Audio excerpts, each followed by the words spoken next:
आपका 9th month start होता है और बहुत से पेशेंट्स को 8th मंथ के स्टार्ट में फाउल्स पेन हो जाती हैं, जिसको आम जुबान में स्मोकी पेन्स या धुएं भी कहते हैं कि धुआं वाली दर्द है। धुआं वाली दर्द कि धुआं उड़ा और खत्म।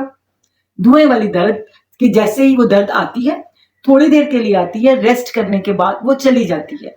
कुछ पेशेंट्स को सारा दिन काम करने के दौरान पेन्स होती है, रात को सोती है, सुबह उठती है, पेन्स खत्म। कुछ पेशेंट्स को सफर के दौरान पेन शुरू हो जाती हैं और कुछ पेशेंट्स को जिनका स्पेशली फर्स्ट बेबी है वो बहुत कॉन्शियस होती हैं कि कौन सी दर्दें होंगी, कैसी दर्द होगी।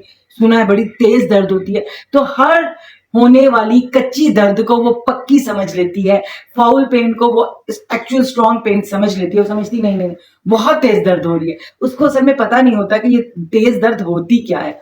तो इस तरह के जो फाउल पेन का सिलसिला आपका 9th मंथ से स्टार्ट होता है, आपका चलता रहता है end of the 9th month. अब जब 9th मंथ में ये फाउल्स पेन आपका रेगुलर पेन में बदलेंगी तो क्या होगा कि पेन बहुत स्ट्रांग होगी, आगे से पीछे की तरफ जाएगी और उसका ड्यूरेशन कम होता जाएगा और उसकी लंबाई बढ़ती जाएगी। ये नहीं कि दर्द पहले 10 सेकंड के लिए आ रही थी, फिर वो 20 सेकंड के लिए आएगी, फिर आधे मिनट के लिए, फिर मिनट के लिए। पहले 15 मिनट बाद आ रही थी, फिर 10 मिनट बाद, फिर 7 मिनट बाद।